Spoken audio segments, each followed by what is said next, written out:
Hello students, कैसे हैं आप सब। आई थिंक आप लोग बहुत अच्छे से होंगे। इसके पिछले वाले लेक्चर में मैंने आपको सिखाया था force due to uniformly ring of charge. या उसके पहले वाले लेक्चर में मैंने आपको समझाया था force due to uniformly line of charge. तो आज के लेक्चर में हम लोग बात करेंगे force due to uniformly disc of charge. तो लेक्चर काफी इंपॉर्टेंट होने वाला है, तो आप लोग भी पेन एंड पेपर निकाल लीजिए और मेरे साथ नोट करते रहिए। और हाँ, अगर आप चैनल पे नए हैं तो प्लीज सब्सक्राइब कर लीजिए और अपने दोस्तों के साथ जरूर शेयर कर लीजिए ताकि इसका बेनिफिट उनको भी मिल सके। तो चलिए हेडिंग लिखते हैं, force due to uniformly disc of charge. क्या लिखेंगे? फोर्स ड्यू टू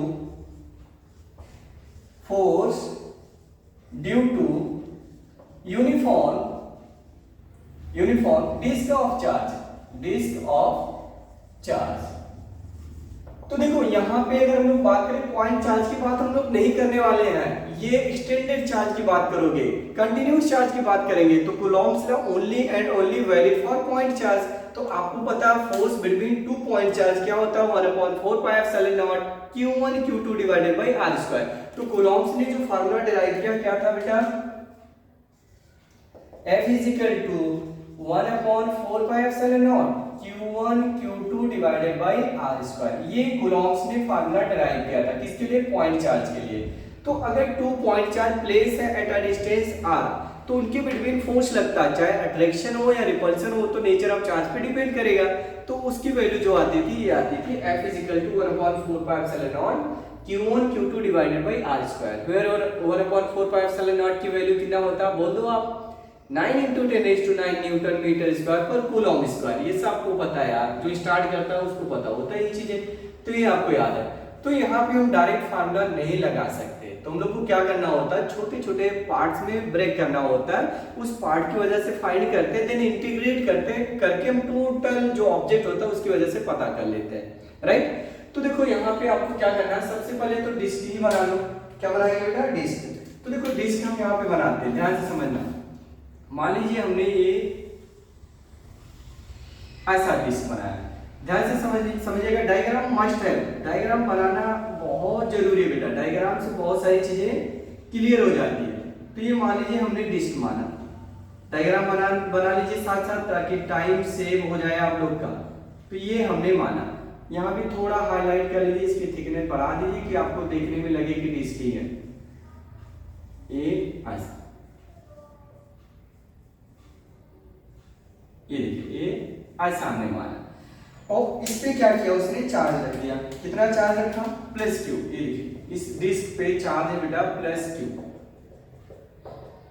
यहां पे हमने चार्ज रख दिया, ये यूनिफॉर्मली चार्ज डिस्ट्रीब्यूटेड है। और चार्ज की वैल्यू जो है बेटा मान लीजिए q है, कितना है? q चार्ज है इसमें। अब देखो यहाँ पे डायरेक्ट फार्मूला हमने लगाएंगे, मान लेता हूँ ये सेंटर है और इसका जो रेडियस है उस रेडियस को बोल दिया कैपिटल R। इसकी जो रेडियस है बेटा कितना मान लिया? Capital R।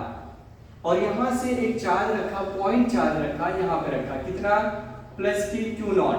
तो क्या डायरेक्ट फार्मूला हम इस पे लगा सकते हैं? 1/4 pi epsilon not q0 divided by ये डिस्टेंस मान लेता हूँ z है, ये डिस्टेंस z। तो क्या डायरेक्ट फार्मूला आप लगाओगे? नहीं, आंसर रॉन्ग आ जाएगा, गलत आ जाएगा आंसर। अब फिर क्या करें? तो आपको देखो यहाँ पे हम छोटा सा एलिमेंट भी नहीं कंसीडर करेंगे क्योंकि ये क्या 2D बॉडी है, यानी इसमें हमको लगाना पड़ेगा सरफेस चार्ज डेंसिटी। तो सबसे पहले हम लोग बात करते हैं what is surface charge density. Already मैंने सिखाया था डिस्ट्रीब्यूशन ऑफ चार्ज में। सरफेस चार्ज डेंसिटी क्या होता है बाबू? तो सरफेस चार्ज डेंसिटी होता है चार्ज पर यूनिट एरिया। तो रिंग का एरिया और डिस्क का एरिया सबको पता होता है, डिस्क का एरिया होता है पाई r²। तो आप यहाँ पे बात करोगे surface charge density, surface charge density. तो सरफेस चार्ज डेंसिटी जो होता है बेटा सिग्मा होता है, वो सिग्मा होता है चार्ज पर यूनिट एरिया, और डिस्क का एरिया लिखोगे पाई r²। क्या लिखते हैं बेटा? पाई r²। वापस की अगर हम लोग बात करें अगेन, लेकिन अगेन हम तभी लिखेंगे, यहाँ पे हम छोटा सा पॉइंट नहीं कंसीडर करेंगे, एक छोटा सा रिंग कंसीडर करेंगे। क्योंकि सोचो एक रिंग अगर कट करते हो, इसके ऊपर एक दूसरा रिंग है, तीसरा है, चौथा, ऐसे रिंग के ऊपर रिंग है, तो एक डिस्क बनाते जा रहा है कि नहीं बनाएगा? एक डिस्क बनाएगा। तो इसको एंड तक पहुंचने के लिए हम लोग को क्या करना पड़ेगा? छोटे छोटे रिंग में ब्रेक करना पड़ेगा। तो एक रिंग मान लीजिए आप रेंडमली कहीं पे भी, तो मैं मान लेता हूँ बेटा यहां से ये एक रिंग है, ये क्या है, रिंग है। इसकी भी थिकनेस कुछ दिखा दीजिए, ए ऐसा सॉरी है, ए ऐसा, ये इसकी थिकनेस ले लो आप, जो भी बनेगा हम नाम दे देंगे, इसका टेंशन नहीं लेना। देखो डेरिवेशन में प्रॉपर समझा रहा हूं बेटा, स्ट्रक्चर बना बना करके, ताकि आपको कहीं पे कंफ्यूजन ना आए। तो एक रिंग आपने कंसीडर किया, इस रिंग का रेडियस मान लीजिए कितना है, रिंग मान लीजिए रेडियस इसका W है, W रेडियस मान लीजिए इस छोटे से रिंग का, और इसका जो थिकनेस बना, ये थिकनेस, इस थिकनेस को भी कुछ लिखना पड़ेगा। तो मैं मान लेता हूँ DW, ये जो गैप नहीं आ रही बीच में, ये गैप, इस गैप की जो वैल्यू है उसको बोल दीजिए DW। तो सोचो इसका एरिया क्या होगा, अगर इस रिंग को कट करोगे, सीधा करोगे, ये ऐसा कुछ दिखेगा आपको, यस, तो इसका सरकमफ्रेंस हो जाएगा 2 पाई r, r ना लिख के हम ओमेगा लिखेंगे, और इनकी थिकनेस d ओमेगा। अगर एरिया की बात करोगे तो एरिया हो जाएगा 2 pi omega into d omega. कितने बच्चों को ये चीज समझ में आ गया?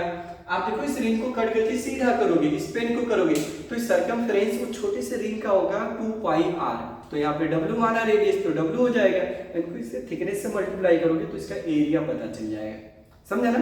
तो अगेन जो वर्ड लिखा आपने, ये लिखोगे सिग्मा, चार्ज लिखोगे dq, क्योंकि इस पे चार्ज जो है छोटा सा dq मान लीजिए, अपॉन इसका लेंथ और एरिया कितना बना बेटा 2 pi omega into d omega, तो dq इज इक्वल टू आ जाएगा sigma into 2 pi omega into d omega. ये dq जब जरूरत पड़ेगा आप इसका यूज कर लेंगे, कोई टेंशन लेना नहीं। तो देखो हमने आपको समझाया था रिंग की वजह से फोर्स कितना आता था एट ए डिस्टेंस z, तो z डिस्टेंस पे फोर्स क्या आता था बेटा, तो हम लिखेंगे force due to ring of charge, ऐसा लिख लो, ring of charge at a distance कितने z, तो z डिस्टेंस पे आई थिंक आपको फार्मूला पता होगा बेटा, तो यहाँ पे df ही लिख दे रहा हूँ 1/4 pi epsilon naught q not, तो यहाँ q ना लिख के हम लोग dq लिखेंगे, क्योंकि इस पे चार्ज कितना है dq, तो आप लिखोगे q naught into dq divided by, देखो यहाँ से डिस्टेंस कितना है बेटा z, और ये यहाँ से ये मान लीजिए हमारा r बनेगा, ये r क्या बेटा r, तो सोचो जरा अगर ये भी एंगल थीटा है तो ये भी थीटा बनेगा, तो इधर फोर्स df कितना लगेगा, और ये dz है, मतलब z की डायरेक्शन है, इतना समझिएगा, ये अपना r है, तो इस r की वैल्यू आएगा z square plus w square, तो यहाँ पे ये लिखोगे z square plus w square whole the power 3/2, और इनटू ऊपर आया था z न्यूटन, यस और नो? अगर इसका प्रीवियस लेक्चर आपने देखा होगा तो कोई टेंशन नहीं, मुझे मैं फ्री होकर आपको बता सकता हूँ। तो रिंग के लिए हम लोगों ने प्रूव किया था लास्ट वाले लेक्चर में, ये फोर्स ड्यू टू रिंग आता था F is equal to 1/4 pi epsilon naught q1 q2, बस q नॉट क्यों लिखते थे, q नॉट इनटू इस पे चार्ज dq है, तो dq लिखा अपॉन z स्क्वायर प्लस इस रिंग का रेडियस w स्क्वायर अपॉन में z आ जाता था, ये डिस्टेंस, और होल पावर 3/2 न्यूटन, समझा? तो चलिए आगे हम लोग काम करते हैं, थोड़ा सा रिप्लेस करते हैं, चेंजेस लाते हैं इसमें बहुत सारी चीजों का। तो देखो df is equal to 1/4 pi epsilon naught q naught and dq की वैल्यू ये रख देते हैं, क्या रखोगे सिग्मा इंटू 2 पाई w, और इंटू इस z को भी इसके साथ में रखो into dw whole divided by z square plus w square whole the power 3/2। इतना बात समझ में आया आपको? यस। अब हमको निकालना टोटल फोर्स, तो टोटल फोर्स के लिए आपको क्या करना है, इंटीग्रेट, तो आप इसको इंटीग्रेट करोगे तो आ जाएगा F, और 0 से लेकर के कैपिटल R तक करिए। देखो आप ये रिंग यहाँ माना, कोई बच्चा रिंग यहाँ मानेगा, कोई यहाँ मानेगा, अप टू कहाँ तक जा सकता है, R तक ही तो जा सकता है, तो 0 से R लिमिट लगा देंगे, ठीक है ना? देखो 0 से R पूरा अभी डिट्टो मैं अंदर रख देता हूँ, 1/4 पाई एप्सिलॉन नॉट, क्या लिखा 1/4 pi epsilon naught q not, जैसा लिखा डिट्टो वैसा मैं करते जा रहा हूँ, 2 pi omega z du omega upon के z स्क्वायर और प्लस के क्या चाहिए बेटा w square whole the power 3/2। बहुत सारी चीज आप कॉमन ले लीजिए, बहुत सारी चीज कॉमन लीजिए, क्या कॉमन लीजिए, देखो q नॉट इंटू 2 पाई z इंटू सिग्मा, 2 पाई जेड इंटू सिग्मा, 2 पाई जेड इंटू सिग्मा, और अपॉन में 4 पाई एप्सिलॉन नॉट भी कॉमन ले लीजिए, तो इंटीग्रेशन में आया 0 से लेके r और बचेगा ऊपर क्या चीज, omega d omega whole the power z square plus omega square whole the power कितना 3/2। इसका इंटीग्रेशन करना, कितने का, इनका इंटीग्रेशन आई थिंक आता होगा ना। अभी देखो प्रीवियस वाले लेक्चर में मैंने समझाया, लेकिन आज टाइम कम है तो इसका मैं डायरेक्ट फार्मूला लिख दूंगा तो चलेगा, कोई दिक्कत तो नहीं आनी चाहिए। तो देखो इसका इंटीग्रेशन जो आएगा ये सॉल्व होके जो फाइनल आता है वो भी लिख देता हूँ, या एक लाइन और चलिए, Q not upon 4 pi epsilon not 2 pi into Z into sigma होता है बेटा चार्ज पर Q upon pi R square, तो Q upon pi R square into, अगर हम इनका इंटीग्रेशन करेंगे किसका, इनका, तो इनका इंटीग्रेशन क्या आएगा, आप सॉल्व कर लीजिएगा बेटा, ठीक है ना। तो इनका इंटीग्रेशन अभी मैं डिटो लिख दे रहा हूँ, आर ओमेगा डी ओमेगा, अब नीचे वाले को टी मान लीजिए डायरेक्ट, कोई दिक्कत नहीं, आप मान लीजिए omega square plus z square is equal to t.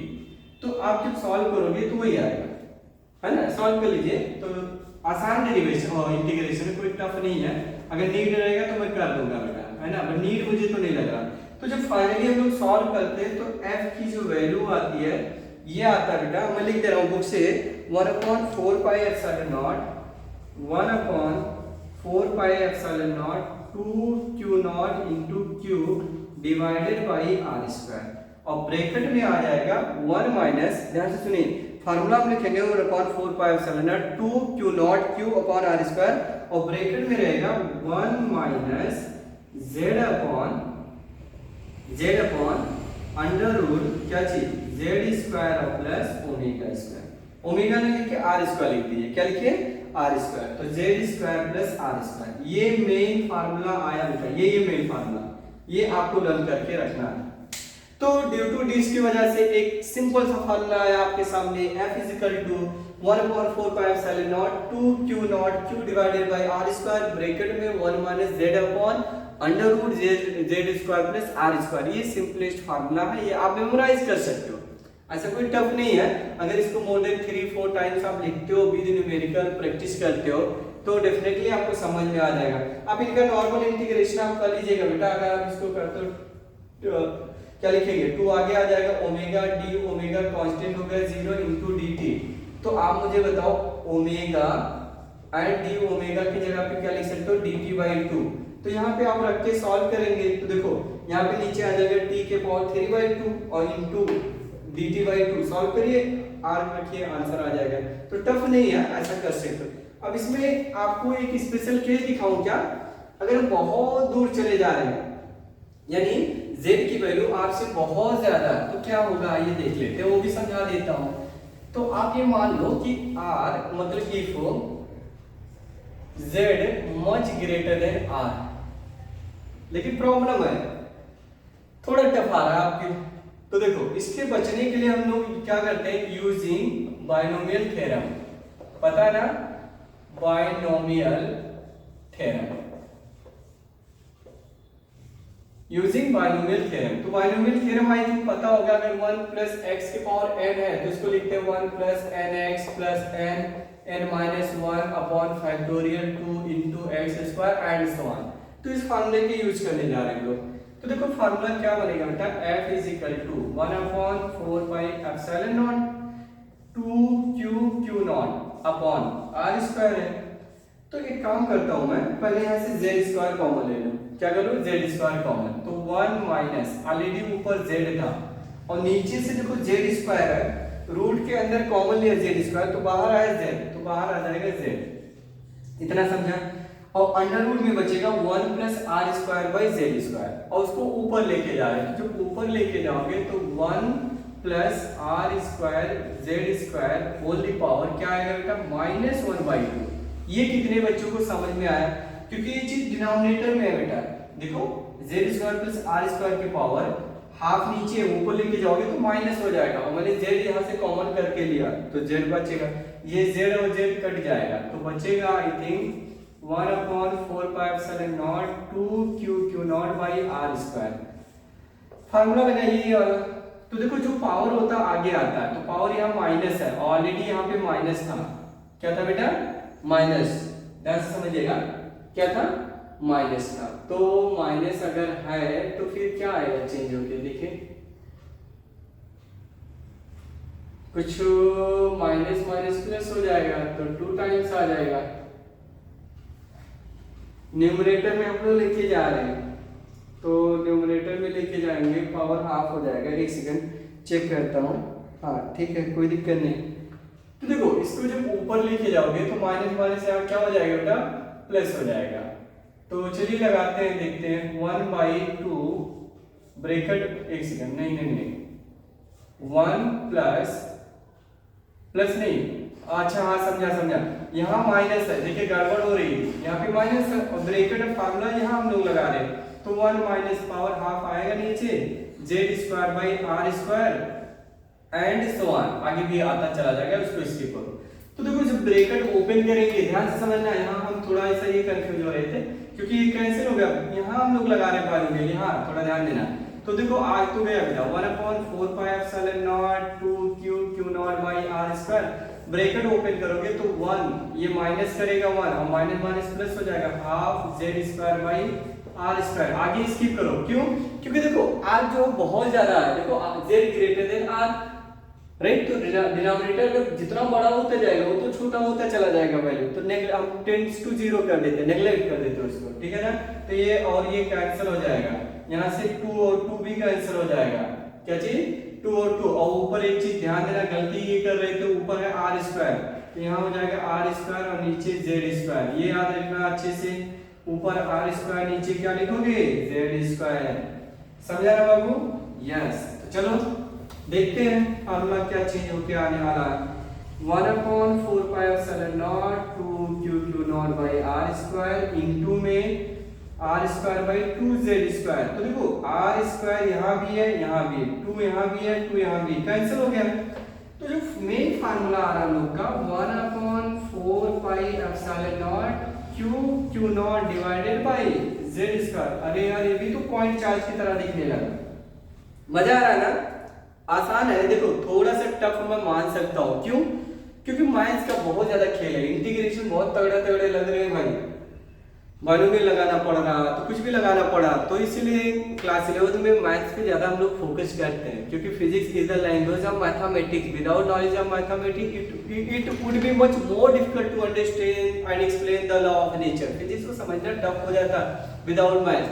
तो मैं थोड़ा सा प्रैक्टिस करते रहेंगे, क्योंकि 12 के बहुत सारे चैप्टर में जैसे एसी पढ़ोगे, ईएमआई पढ़ोगे, ये जो हम लोग पढ़ रहे हैं अभी, इतना तगड़ा तगड़ा इंटीग्रेशन लगाना पड़ रहा है, दिमाग खराब हो जाएगा आपका।